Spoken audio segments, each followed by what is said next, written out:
সত্যিই কি প্রীতম কোটাল আসছেন মোহনবাগানে? এই মুহূর্তে আনোয়ার আলীকে নিয়ে বেশ জটিলতা চলছে ভারতীয় ফুটবল মহলে। মোহনবাগান সুপার জায়ান্ট থেকে আনোয়ার রিলিজ পেতে চেয়েছেন প্লেয়ার স্ট্যাটাস কমিটিতে। এই পরিস্থিতিতে আনোয়ারকে নিয়ে দিল্লি এফসি এবং ইস্টবেঙ্গলের বিরুদ্ধে লড়াইয়ে রয়েছে মোহনবাগান। এখন প্রশ্ন হলো, আনোয়ারের পরিবর্তে হিসেবে কি কাউকে সই করাবে মোহনবাগান?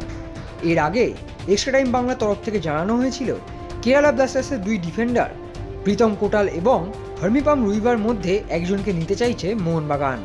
এদিকে একাধিক জায়গায় খবর আসছে প্রাক্তন অধিনায়ক প্রীতম মোহনবাগানে আসার ক্ষেত্রে অনেকটাই এগিয়েছেন।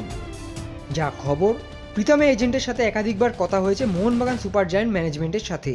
তবে প্রীতমকে নেওয়া হবে কিনা তার জন্য আপাতত 10ই আগস্ট ডেডলাইন দিয়েছে মোহনবাগান।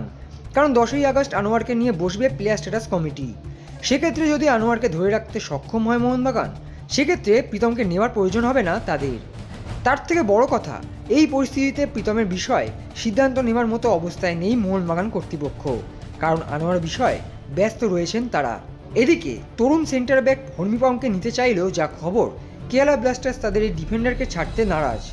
এই পরিস্থিতিতে আইএসএল জয়ী অধিনায়ককে আপাতত ব্যাকআপের ভাবনায় রাখছে মোহনবাগান, কিন্তু তার জন্য অপেক্ষা করতেই হবে 10ই আগস্টের জন্য। Extra time.